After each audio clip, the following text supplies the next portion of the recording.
기술이 하루가 다르게 날로 발전하면서 또 우리 삶에 그렇게 편리성이 증대되어 가면서 좋은 점이 물론 많습니다.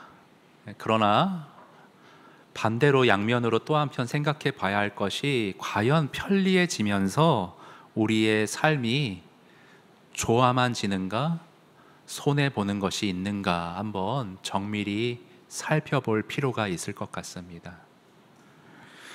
여러분, 관련해서요, 책 가운데 편리함의 배신이라는 제목의 책이 한 권 있습니다. 거기서 아주 강렬했던 인상적인 구절 하나가 있었는데요, 편리함은 마치 양의 탈을 쓴 늑대와 같이 나를 배신한다는 것입니다. 이게 무슨 말인지 직접 관련 글을 화면에서 한번 보시겠습니다. 생활을 더욱 쉽고 편안하게 만들어주는 것들을 점점 손에 넣기 쉬워지고 있음에도 불구하고 우리의 행복 지수는 좀처럼 올라갈 기미를 보이지 않고 있다. 최첨단 기술 시대라는 지금 어째서 우울증, 비만, 공황장애, 불안장애, 수면장애, 만성 통증, 피로와 같은 증상들이, 질병들이 왜 그 어느 때보다 지금 활개를 치고 있을까? 편안함에 대한 의존은 점점 커지고 있는 반면 불편에 대한 내성은 점점 약해지고 있다는 사실을 인지해야 한다. 우리는 어느새 편안함에 중독되어 있고, 우리도 모르는 사이 편안함은 양의 탈을 쓴 늑대처럼 우리를 배신하고 있다. 우리는 일상에서 겪는 작은 불편함에도 과하다 싶을 정도로 매우 민감하게 반응하고 있다. 우리는 어느 순간부터 아주 작은 불편만으로도 쉽게 불안함을 느끼며 스트레스를 받고 있다. 여러분, 제가 요즘 자전거로 교회 출퇴근을 하고 있는데요, 아시다시피 날씨가 요즘 덥습니다. 겨울이나 봄처럼 쾌적하게 달리기가 쉽지 않아요. 하지만 여러분, 그렇다고 해서 자전거를 내버려 두고 차만 타고 계속 왔다 갔다 하면요, 어떤 증상이 있냐면 뭔가 답답함이 쌓이는 게 느껴져요. 작은 교통체증, 상대방이 이렇게 무리하게 끼어들면 이상하게 쉽게 짜증이 폭발하는 자신을 발견합니다. 그런데요, 비록 덥지만 자전거 페달을 밟아가며 땀을 흘리면 그 순간은 좀 괴롭지만 내 안에 지구력이 생기고 내구성이 생겨서 그런지 무언가 개운해져요. 차를 타도 누군가가 난폭 운전을 해도 조금 놀라기는 하지만 짜증이 폭발하지 않는 차분한 내성이 제 안에 생기는 것을 경험하곤 합니다. 이런 걸 보면요, 편리함이 꼭 우리 몸과 일상을 반드시 이롭게 하는 것만은 아니다. 불편함이 생각지 못한 우리 삶에 더 큰 혜택을 가져다 줄 수 있다는 것을 우리가 좀 한번 생각해 보기를 원합니다. 근데 여러분, 우리가 더 심도 깊게 생각해 보아야 할 것은 우리들의, 저와 여러분의 신앙생활에도 방금 말씀드린 편안함과 불편함의 그 원리가요, 신앙생활에도 작용된다는 것을 오늘 여러분과 함께 살펴보기를 원합니다. 4대 교회가 그것을 우리에게 가르쳐 주고 있습니다. 여러분, 4대 교회에서 그 4대라는 지역은요, 좀 특별한 곳이었어요. 주석을 잠깐 보실까요? 4대는 고대 리디아 제국의 발상지이자 수도였다. 미케나 용사들이 주전 1200년경 이곳에 이주하여 리디아 제국을 형성하였는데, 그 리디아 제국 시대에 팍톨루스 강에서 뭐가 발견됐느냐? 금이 발견되었다는 겁니다. 때문에 4대는 부유한 도시가 되었고, 금을 생산하고 주화를 제조하며 화폐 사용을 할 수 있게 되었다고 합니다. 여러분, 근데 이 주석이라는 건 좀 딱딱해요. 그렇죠? 좀 학적인 접근입니다. 그래서 대충 무슨 내용인지는 여러분이 인지했는데 피부 깊숙이 확 와닿지는 않습니다. 그래서 이 주석의 내용을 기초로 해서 우리 삼일교회 송태근 목사님이 어떻게 설교했는지 그 설교집의 일부를 좀 따왔습니다. 이어보시면, 4대는 당시 사치와 부요의 대명사였습니다. 지역 최대의 금맥이 흐르고 있는 금 생산 지역기에 돈이 넘쳤고요, 금과 관련된 여러 제조업, 특히 금화 세공업이 발달된 도시, 활기가 차 있었고 그만큼 풍요함의 쾌락과 향락이 흥청망청 넘실대는 도시였다고 합니다. 근데 여러분, 풍족함, 이러한 어떤 넘침, 안락함 좋은 거죠. 나쁜 거 아니에요. 그런데 이것이 자칫 우리를, 교회를 세속화시킬 위험이 있다는 것입니다. 여러분, 다음 자막을 한번 보시면요, 산업화 시기 농촌에서 도시로 온 사람들은 극심한 가난과 열악한 노동에 시달리면서도 돈을 벌고 성공해야겠다는 절박함에 뭘 의지했느냐? 종교를 의지했다는 거예요. 하지만 이들이 중산층이 되면서 먹고 살만해지면서부터 삶의 여유가 생겼고, 그래서 더 이상 종교의 필요성을 느끼지 않게 되었다는 거예요. 예수 믿지 않아도 그럭저럭 잘 살만한데 뭐 이렇게 흘러간다라는 것입니다. 절박함이 없어졌어요. 신앙의 야성이 죽었다고 합니다. 여러분, 우리 남집사님들 가운데 좀 옛날 고전 영화, 그 복싱 선수, 권투 선수의 스토리를 담은 로키라는 영화 아실지 모르겠습니다. 가난하고 무명이었던 그 실버스타 스텔론이 주연했던 로키라는 그 인물이 너무 그런 가난하고 어려운 상황이었는데도 불굴의 의지로, 투지로, 절실함으로 복싱 챔피언으로 등극하는 그런 얘기입니다. 그런데 그 시리즈를 쭉 보다 보면 이 로키가 챔피언이 돼서 유명세를 얻고 아주 부유해집니다. 그런데 로키에게 도전하는 도전자, 권투 선수가 있었어요. 소위 말해 아주 이글거리는 매서운 호랑이의 눈을 가진 투지가 넘치는 도전자였습니다. 그때 제가 오래된 영화인데 그때 그 한 장면이 기억이 남아요. 코치가 도전해 오는, 그 도전을 받아들이려고 하는 로키에게 뭐라고 조언하냐면, 너 그 도전 받지 마라. 여기서 그냥 끝내고 은퇴해라. 그랬더니 로키가 발끈해요. 왜요? 내가 상대하면 되는데 너는 못 이길 거다. 왜? 딱 그 대사가 기억이 나요. 상대는 굶주려 있고 넌 이미 배가 너무 불렀다. 네가 질 게 뻔하다. 여러분, 4대 교회 안에는 부유한 사회 분위기 안에서 절실함을 상실하고 너무 배가 부른 상태가 계속 이어져 오고 있었습니다. 여러분, 그 증거가 어떻게 결실되느냐? 그 결과가 어떻게 결실되느냐? 3장 1절 뒷부분을 보세요. 예수님이 말씀하십니다. 내가 너희들 네 교회의 행위를 아노니 네가 살았다는 이름은 가졌으나 죽은 자로다. 대강 알 것 같은데 살았다는 이름은 가졌으나 죽었다는 게 구체적으로 무슨 뜻일까? 영어 성경으로 보면 뜻이 좀 더 확 다가옵니다. 여기 빨간색으로 표시된 단어를 보면 reputation 해서 명성평판이라는 단어죠. 프리함은 뭐예요? 유명한 교회였다는 거예요. 4대 지역에 누구나가 다 아는 교회, 큰 건물, 반듯한 건물이 있어서 그 지역 사람이 다 아는 교회, 오며 가며 다 볼 수 있었던 부유했던 교회였다는 것입니다. 그런데 문제는 뭐예요? 겉만 번지르르하고 알맹이가 빠져 있었다는 거죠. 그런 교회였다는 것입니다. 여러분, 2절에 그것이 또 이어서 한 번 더 나오고 있습니다. 너는 일깨워야 될 상태, 죽은 상태예요. 조금이라도 남아있는 죽게 된 것을 다시 굳건하게 세우고 내 하나님 앞에 내 행위에 온전한 것을 다시 세우라는 거예요. 지금은 볼 수 없다, 찾지 못하겠다는 겁니다. 여러분, 2절 쉬운 성경으로 다시 화면에서 보실까요? 같이 한번 읽어보겠습니다. 더 의미를 다각도로 이해하기 위해서요. 시작. 깨어나라. 완전히 죽기 전에 아직 조금이라도 남은 힘이 있을 때에 내 자신을 일으켜 세워라. 내 행동이 하나님 보시기에 선하지 않아. 네, 겉은 번지르르한데 그리스도인의 행위가 하나님 보시기에 선하지 않는 치명적인 생명력 잃은 교회의 위기 속에 4대 교회가 있었던 것 같습니다.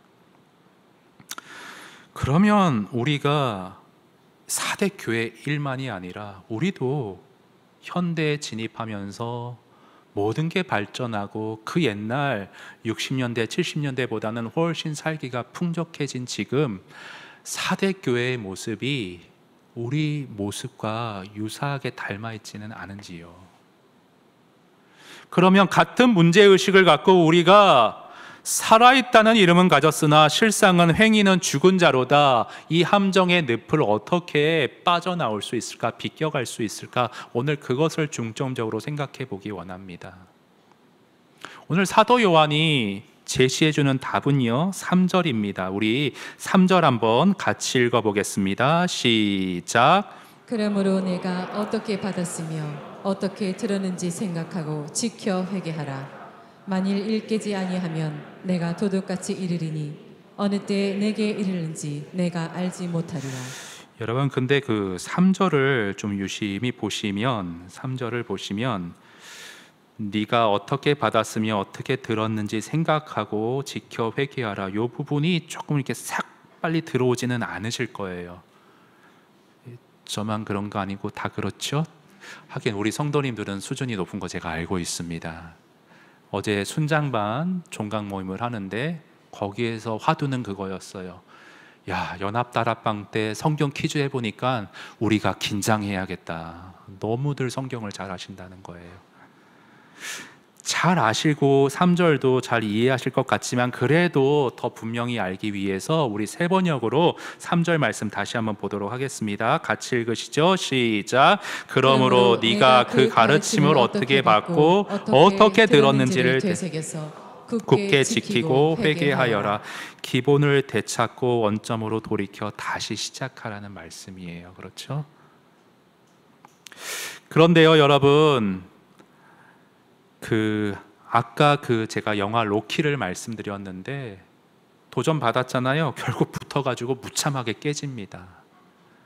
근데 지금 방금 3절에 네가 어떻게 받았으며 어떻게 들었는지 생각하라는 거는 처음 말씀을 어떻게 받았고 어떻게 듣고 결단했는지 그 처음 시작 원점으로 되돌리라. 로키도요 원점으로 되돌려요. 호텔 같은 데서 막 사진사례 받고 막 이렇게 복싱 연습하다가 이제 그러지 않고 춥고 배고프고 열악했던 어두컴컴한 옛날 체육관에 가서 다시 피와 땀과 눈물을 흘리면서 훈련을 시작합니다.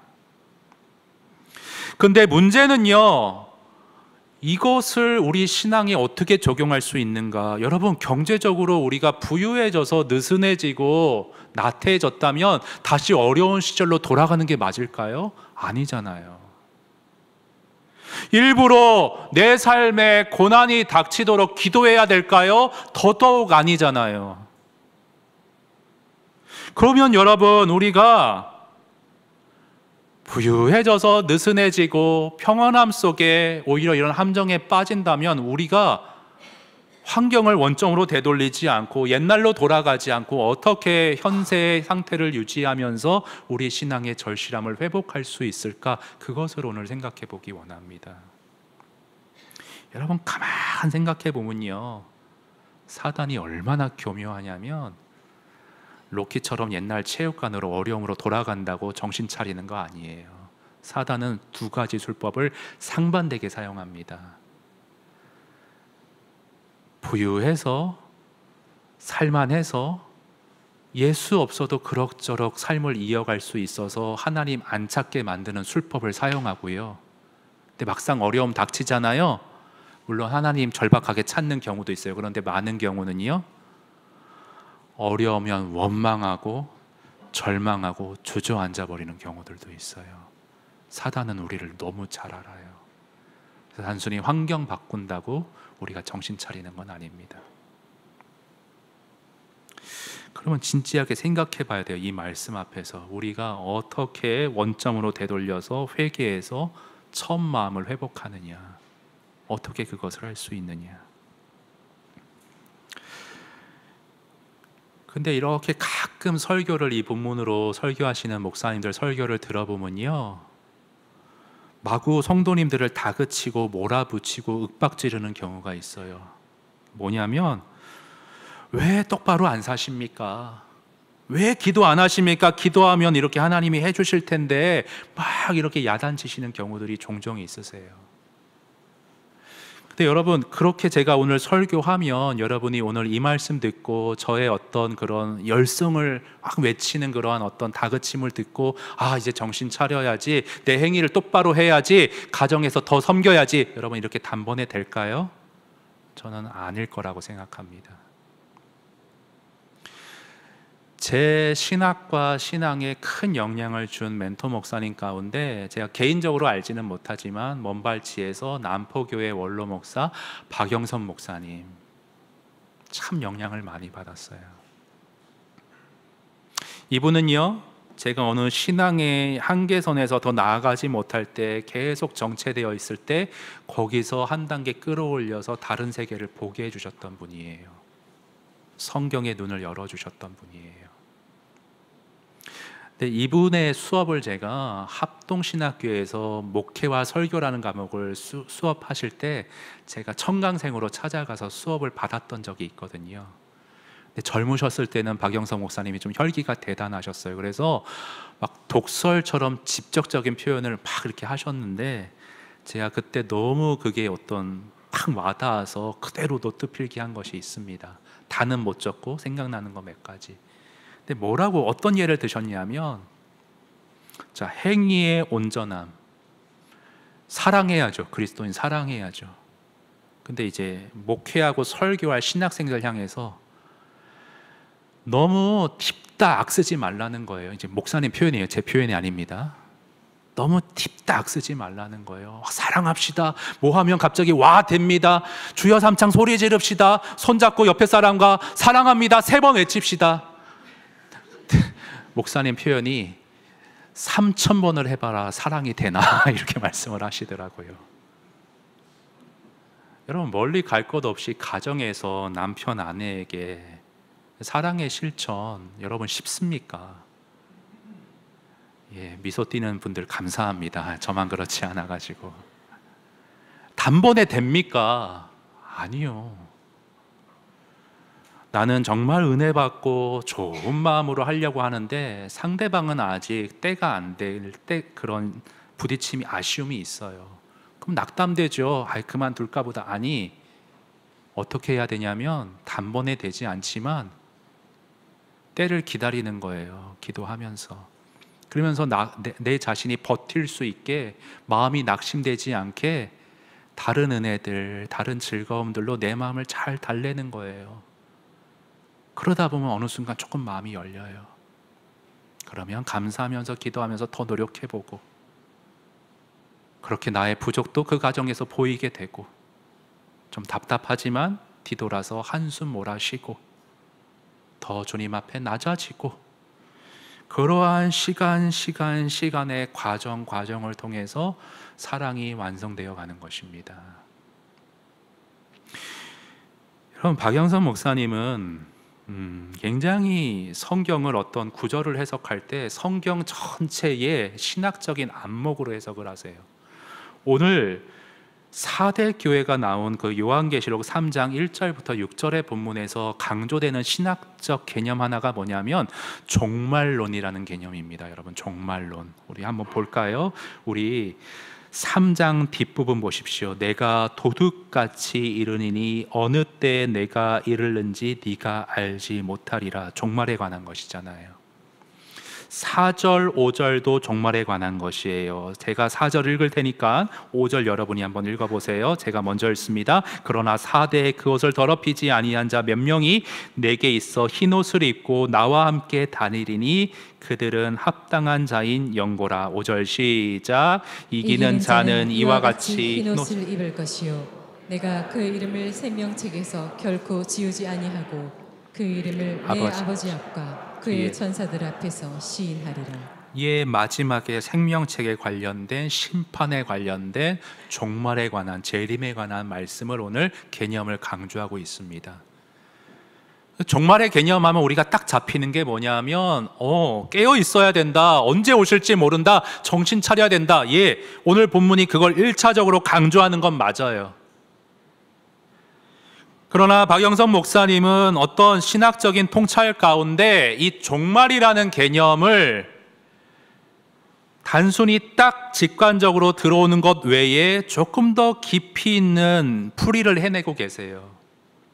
여러분, 종말이라는 개념은 박영선 목사님의 풀이 가운데 어떻게 이해될 수 있냐면, 아직 우리가 완성되지 않았다. 우리는 과정 중에 있다. 완성을 향해 진행 중에 있다. 이게 종말의 중요한 개념이라는 거예요. 아까 가정 안에서 사랑의 실천을 예로 들어볼까요? 단번에 완성되지 않는다. 과정과 어떠한 부딪힘과 투닥거림과 우왕좌왕함에 단계와 과정을 거쳐서 서서히 시간 속에서 완성되어 간다는 거예요. 하나님이 종말의 어떤 신학적 개념을 가지고 당신의 일을 이루어가고 계시는데, 신학생들에게 그러는 거예요. 성도들이 그 과정을 지나고 있는데 팁다 그렇게 악쓰지 말라는 거예요. 왜 당장 안 하느냐? 왜 당장 열매 맺지 않느냐? 왜 이렇게 하지 못하느냐? 그러면서 또 이렇게 하셨어요. 니들은 되냐? 왜 니들도 못하는데 성도들한테 자꾸 악을 쓰냐? 그렇게 말씀을 하셨습니다. 여러분, 하나님은 그렇게 일하십니다. 시간 속에서 과정과 단계를 거쳐서 당신의 일을 이루어 가세요. 오늘 본문에서도요, 그 개념이 부분적으로 들어있는데, 너희들이 회개하고 너희들이 지키고 너희들이 당장 똑바로 해라 이렇게 말씀하지 않고, 여러분 3장 1절을 시작하면서 뭐를 강조하시는지 보세요. 4대 교회의 사자에게 편지하라. 그 다음이 중요합니다. 하나님의 7영과, 7영은 성령이죠. 성령과 7뼈를 가지신 예수님이 이르시되, 예수님은 성령을 가지신 성령으로 일을 하시고요, 우리의 의지와 노력만으로 하라 하지 않고 성령을 가지신 이가 성령으로 일을 하시고, 자, 7뼈 뭐예요? 목회자들, 교회 지도자들 뜻하잖아요. 즉 목회자들을 가지신, 교회를 가지신, 교회를 손아귀에 쥐고 계신, 교회를 주관하시는 예수님이라는 거예요. 니들의 힘으로 하려고 하지 말라. 하나님이 주관하고 계신다. 너희들을 붙잡고 계신다. 당신의 일을 과정과 시간을 거쳐서, 단계를 거쳐서 이루실 것이다. 포기하지 말아라. 정신 차리고 다시 한번 원점으로 되돌아가서 시도하고 성령 안에서 열매를 맺어가거라. 이 얘기를 오늘 하고 계신 것입니다. 7교회에 관한 편지를 읽을 때 예수님을 어떤 분으로 말씀하시는지를 여러분 꼭 주목하세요. 모든 성경은 그리스도 중심으로 해석을 해야 합니다. 놓치면 안 돼요. 자, 그러면 이렇게 그리스도 예수 안에서 우리가 풍족해지고 전보다는 조금 느슨해지기 쉬운 어떤 행위의 열심을 잃어버릴 수 있는 이러한 상황 가운데, 그리스도 예수 안에서, 성령 안에서 우리가 어떻게 절실한 신앙생활을 이어갈 수 있을까, 조금 더 구체적으로 들어가 보기 원합니다.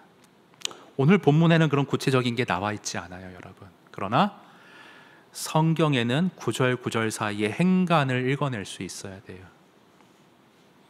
성령을 가지신 이가, 교회를 주관하시는 이가 시간과 과정의 종말을 거쳐 종말의 개념으로 우리 가운데 일을 이루어가고 계시는데, 현대 사회를 사는 우리가 그 개념을 이해하는 가운데 어떤 적용점을 생각할 수 있을까? 저는 오늘 성경엔 나와 있지 않지만 현대적 적용의 확장의 의미에서 실질적인 2가지를, 시간 관계상 2가지를 여러분과 함께 살펴보기를 원합니다. 첫 번째는 이것이에요. 우리가 어떻게 행위의 아름다운 열매를 실제적으로 메어갈까? 치유가 필요하다는 거예요. 여러분, 치유가 필요합니다. 여러분의 힘으로 안 돼요. 여러분의 분투로 안 돼요. 왜냐하면 죄로 인해 고장나 있거든요. 치유가 필요합니다. 어떤 노력이죠? 이전에 이게 먼저 선행이 돼야 돼요. 목사님, 저는 건강합니다. 저는 영이 큰 문제가 없습니다. 아니에요. 죄악된 세상을 살아오면서 알게 모르게 여러분의 영혼이 뒤틀려져 있습니다. 찢겨 있습니다. 부정하시면 안 돼요. 제가 남자니까 우리 여집사님들의 속 깊은 곳은 다 모르죠. 예. 아내의 마음도 더 많이 공부해야 될 것 같아요. 예. 여러분 마음 제가 근데 남자 입장에서 우리 남집사님들 마음은 조금 더 가깝게 이해할 수 있을 것 같습니다. 여러분 남자들이요 이 세상을 살아오면서 알게 모르게 많이 갈기갈기 마음이 이렇게 좀 찢기어 있습니다. 이 남자라는 어떤 책임감의 무게, 많은 역할들을 슈퍼맨처럼 감당해야 돼요. 정말 어려운 곳에서 가정을 끌고 온 그 어떤 남성분의 인터뷰를 본 적이 있었는데요. 이렇게 표현했어요. 전쟁터에 선봉장 같이 늘 선봉대 같이 싸워왔다. 나를 점검하고 돌아볼 시간도 없이 늘 그렇게 하루하루 허덕이면서 분투하면서 살아왔다. 근데 밖에서만 잘하면 안 돼요. 요즘은 집에 와서도 애들하고 소통도 잘해야 되고요. 애들하고 잘 놀아줄 줄도 알아야 됩니다.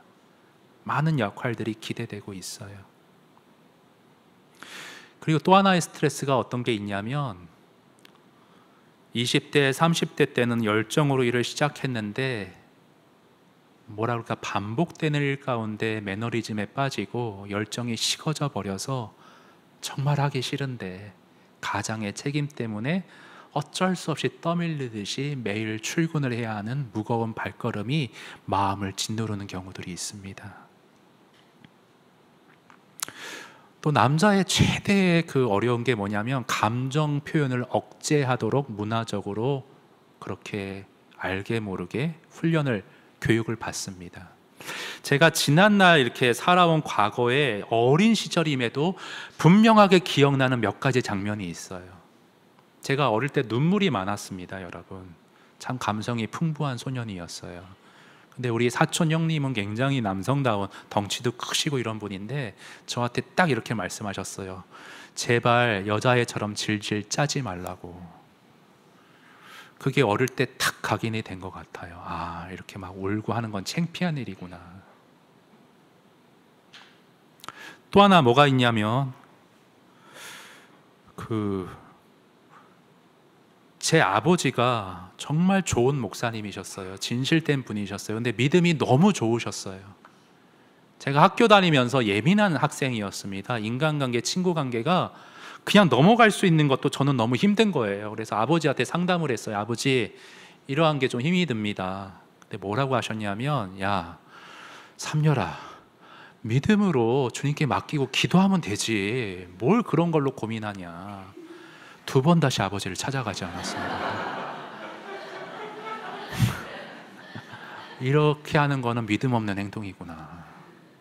근데 제가 고등학교 때 상담 선생님을 한 분 만나게 됐는데 그 선생님이 저를 딱 처음 만나고 첫 마디가 삼녀라, 내가 너의 사정을 정확히는 다는 모르겠는데 너 많이 답답했을 것 같다. 눈물이 하염없이 흐르는 거예요. 아, 내가 이 부분에서 참 상처를 받았구나. 그 남자들이요, 눈물을 흘리는 하나의 단어가 있는데 아버지.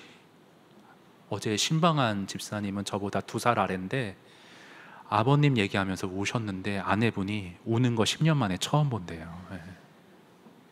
근데 어떤 TV를 봤는데 그 아버지에 대한 기억을 회상하면서 굉장히 성공하고 지위도 있고 든든한 분이었는데 여지없이 눈물을 흘리며 무너지는 장면을 봤어요. 뭐라고 하시냐면 어머니가 그러셨대요. 부엌에서 형하고 자기의 손을 잡고 얘들아, 내가 집을 떠나야겠다. 도저히 안 되겠다. 아버지가 너무 고단한 세상에 늘 술에 취해서 사셨거든요. 못 견디겠다. 나중에 우리 커서, 미안하지만 나중에 커서 만나자 하는데 갑자기 얘기 다 알던 얘기잖아. 근데 갑자기 입 밖으로 내면서 눈물을 흘리며 무너지더라고요. 우리 남자들이 그런 게 있습니다. 아픔이 있어요.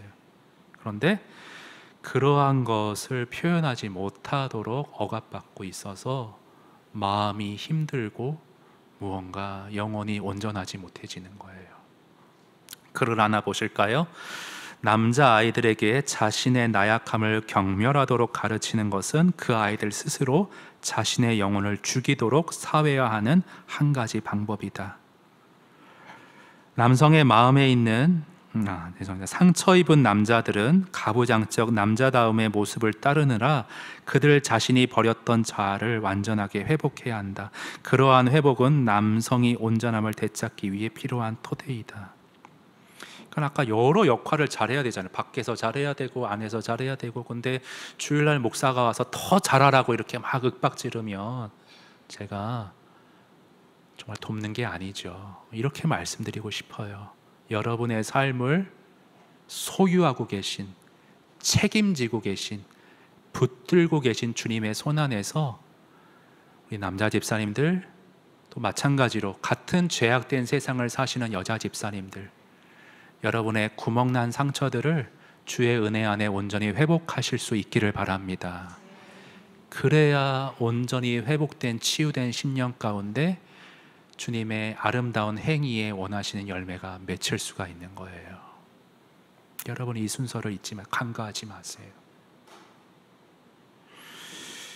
그리고 제가 조금 더 공부를 해보니까 참 우리는 이 남녀 간에 같이 살아가는 거에 대해서 학교에서 잘 배우질 못해가지고 남편의 역할, 아내에게 어떻게 해줘야 되는지, 뭐가 포인트인지를 모르고 지내요.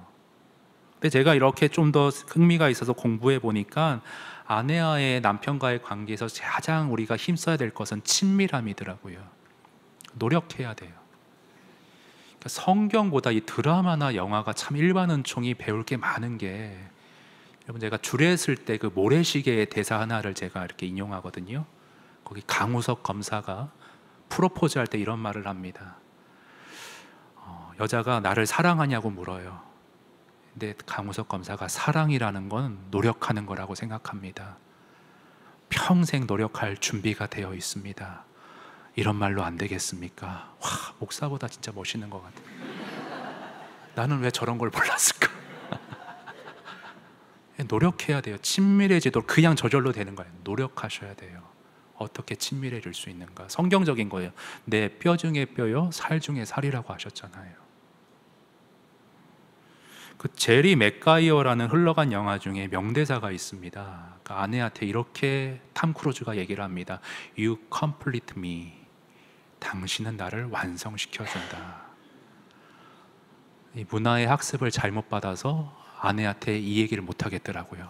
당신은 나를 완성시켜준다. 예, 근데 그런 존재, 그렇게 서로 보완해 가야 되는 게 우리들의 관계인 거예요. 행위의 열매라는 것은 여러 영역이 있을 수 있습니다. 그러나 저는 오늘 다 시간상 다룰 수 없어서 가정의 문제에 좀 들어가고 있어요. 그러면서 여러분 한 가지 더 좀 살펴보기 원하는 것은요, 정말 내가 속한 가정에서, 내가 속한 어디에서 주님이 원하시는 행실의 그 열매를, 온전함을 맺어가려면 내 영혼이 먼저 치유되어야 될 뿐 아니라, 여러분 이것을 아셔야 돼요. 오늘 성경에는 나오지 않지만 현대적인 적용으로 여러분 호르몬에 대한 이해와 활용이 여러분 있어야 합니다. 호르몬에 대한 이해와 활용이 있어야 돼요. 여러분, 오늘 저는 설교의 제목을 평온함 속에 스며드는 유혹이라 그렇게 제목을 붙였습니다. 왜냐하면요, 편안해진 우리의 일상의 현대의 삶에 뜻하지 않는 유혹들이 스며들어요. 전에는 없었던 현대사회의 긴장과 압박이 있습니다. 여러분, 이 핸드폰 SNS 늘 거기에 매여 살게 되어집니다. 중요한 카톡이 오면 바로 답을 해줘야 되잖아요. 설교 준비하다가도 바로바로 봐야 돼요. 직장에서 퇴근했는데 그 부서 단톡방에 계속 글이 올라옵니다. 짜증이 납니다. 그래서 옛날에는 없었던, 편안해진 것 같은데 현대사회의 이런 압박 가운데 탈출구를 찾게 돼요. 손쉽게 뻗을 수 있는, 나한테 위로를 주는 것들을 접촉하게 되어져요. 유튜브에 빠져들고요, 쇼핑에 빠져들고요, 어떤 음식, 배달 음식, 꼭 배고파서 먹는 게 아니라 그 음식을 먹을 때에 뭔가 순간 스트레스가 경감되는 걸 느끼거든요. 여러분, 그래서 이런 메커니즘에 대한 이해가 있어야 돼요. 평안함 속에 나에게 스며든 덫과 유혹이 무엇인가, 난 어디에 빠져 있고 어디서 위로를 찾고 있는가. 그것 때문에 하나님과 교제해야 되고 하나님께 절실히 나아가야 되고 하나님께 어떤 우선순위와 시간을 더 투자해야 되는데 유튜브나 다른 어떤 것에 거기에서 주는 위로에 젖어 있어서 중독되어 있어서 그 도파민 때문에 게임 때문에 하나님과의 관계에서 얻어야 되는 그런 것들이 자꾸 밀려나는 것은 아닌가? 여러분 여기에 대한 이해가 있어야 돼요. 여러분 글을 마지막으로 관련해서 하나 보겠습니다. 누군가는 이러한 환자들에게 게으르다거나 나태하다며 정신력으로 극복하라고 다그치기도 한다. 평소 그런 말을 자주 들어서인지 환자들도 공통적으로 자책어린 말을 많이 한다.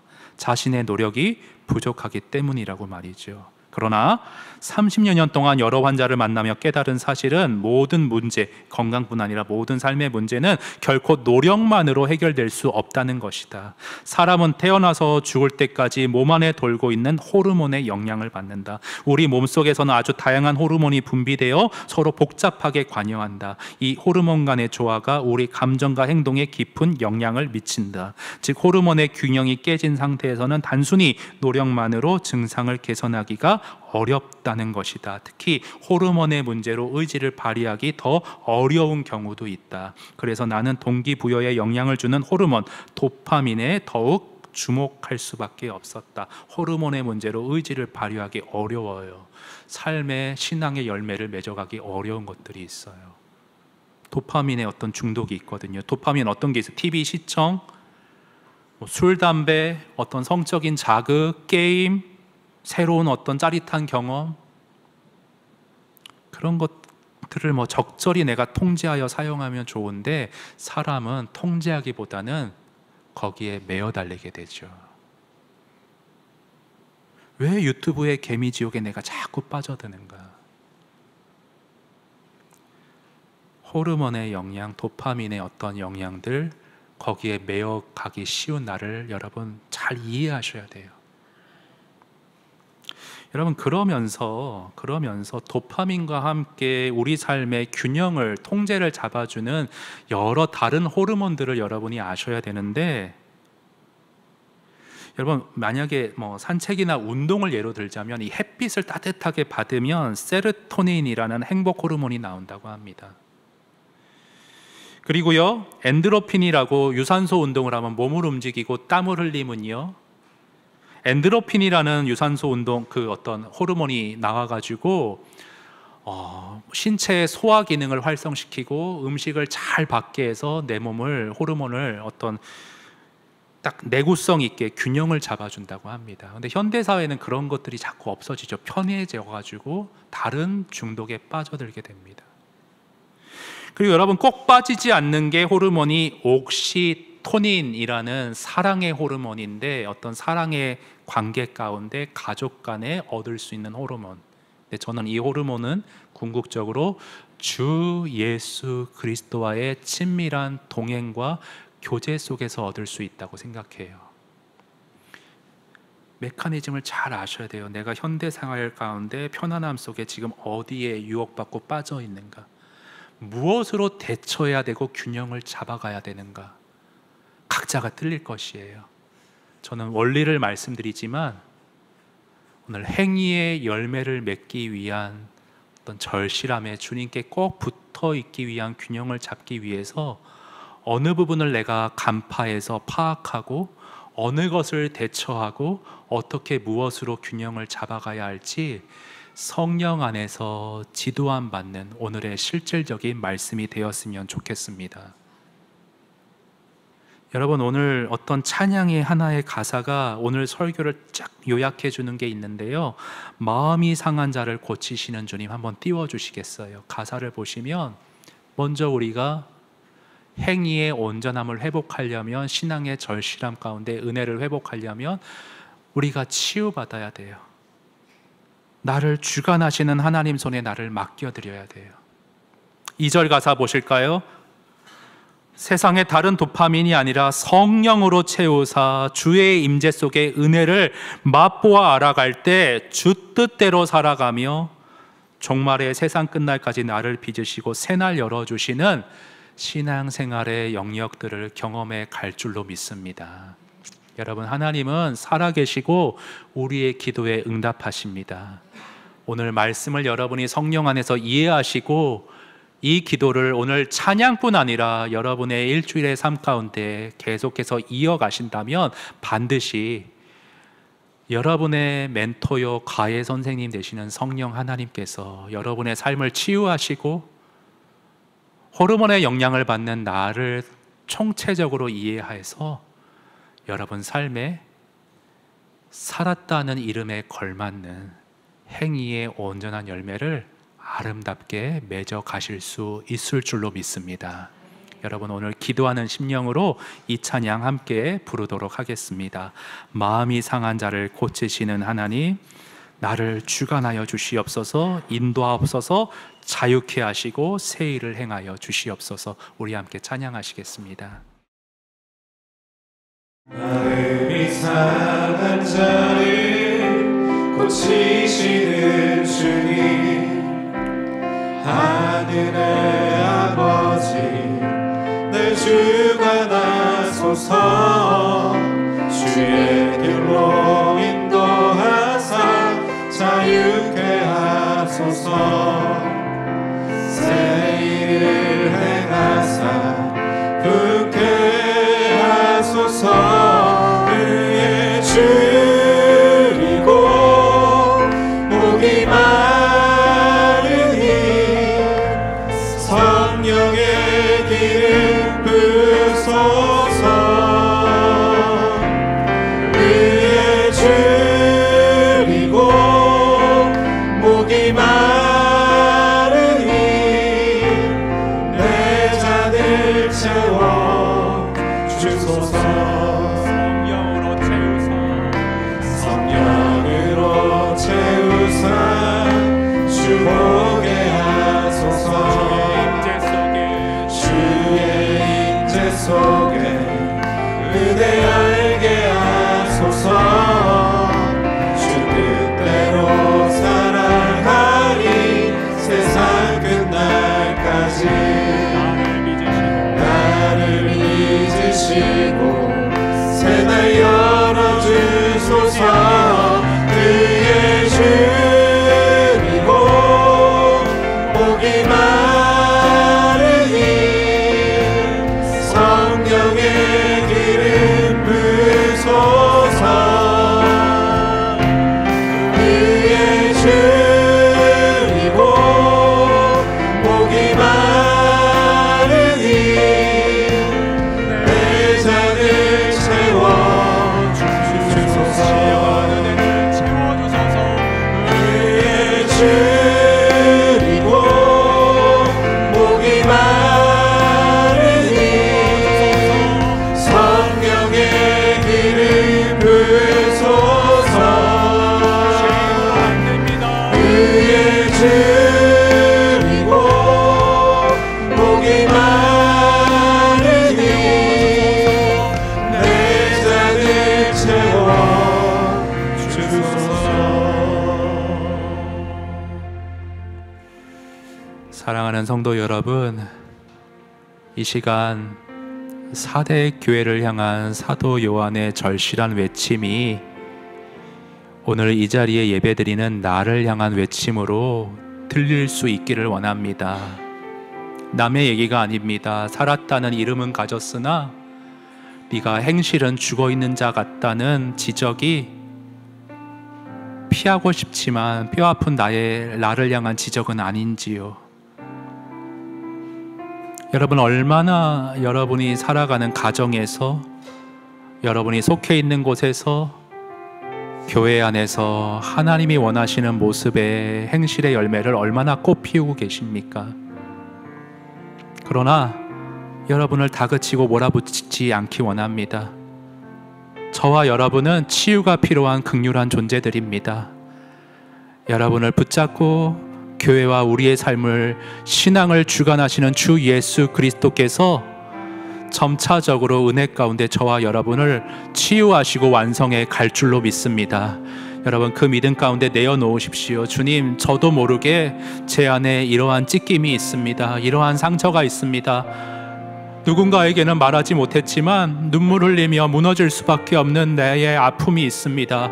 주님의 은혜로 채워주시옵소서. 주님의 은혜로 치유하여 주시옵소서.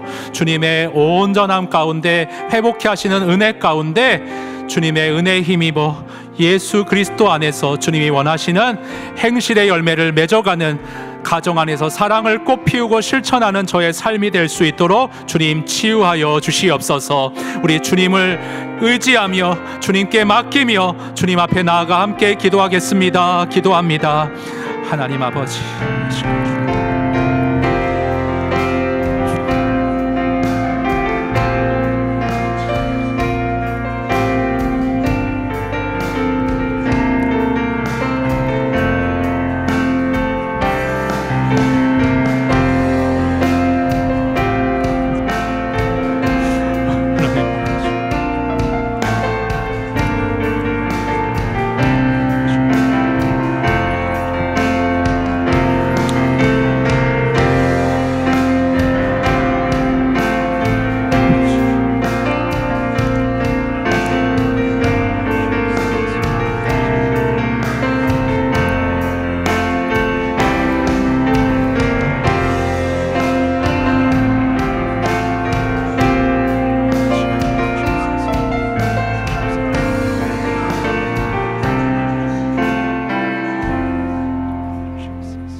이어서 한 가지만 더 기도하실 때에 편안해졌습니다. 점점 좋아지고 있는 것도 사실입니다. 그러나 그러한 만큼 내 안에 쌓이고 있는 어려움들, 압박들, 스트레스들, 여러분 어디에 손을 뻗치고 계십니까? 여러분을 위로하는 게 어떠한 것입니까? 하나님, 실질적으로 성령님 저를 지도하여 주셔서 그러한 것들을 통제할 수 있도록 도와주시고, 내 의지만으로 노력만으로 통제하고 균형 잡기 어려우니 대처할 수 있는 지혜를 열어주시어서 성령님 가르쳐 주시어서 건강한 균형을 이루고 무엇보다 주 예수 그리스도와의 교제와 동행에 즐거움이 내 삶을 덮을 수 있도록 도와주시어서, 그래서 주님이 원하시는 아름다운 열매들 조금씩 점차적으로 맺어가는 하나님이 원하시는 성화의 삶 살아갈 수 있도록 주님 지도하여 주시옵소서. 오늘의 말씀 가운데 구체적으로 내 삶에 이것이 듣고 끝나는 것이 아니라 삶으로 실천으로 연결될 수 있도록 성령님 지도하여 주시옵소서. 우리 멘토 되신 성령의 은혜와 지도를 구하며 다시 한번 내 문제를 놓고 내 삶을 놓고 내 삶의 모습을 놓고 같이 기도하겠습니다. 기도합니다. 오 하나님 아버지,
사랑과 은혜가 풍성하신 하나님 아버지, 주님, 마음은 원이로되 우리 육신이 약한 것을 주님이 알고 계십니다.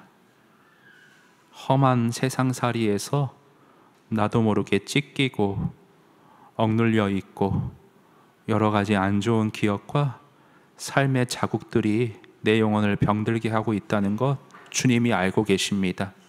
모든 걸 주관하시는 주님의 손에 각자의 아픔을 내어 맡길 수 있는 진정한 그리스도인들 될 수 있도록 신앙의 안목을 열어주시고, 하나님 그 기도 가운데 더욱 응답하여 주시어서 주님만이 치유하실 수 있는 온전함으로 사랑하는 성도들과 저를 회복시켜 주시옵소서. 하나님 아버지,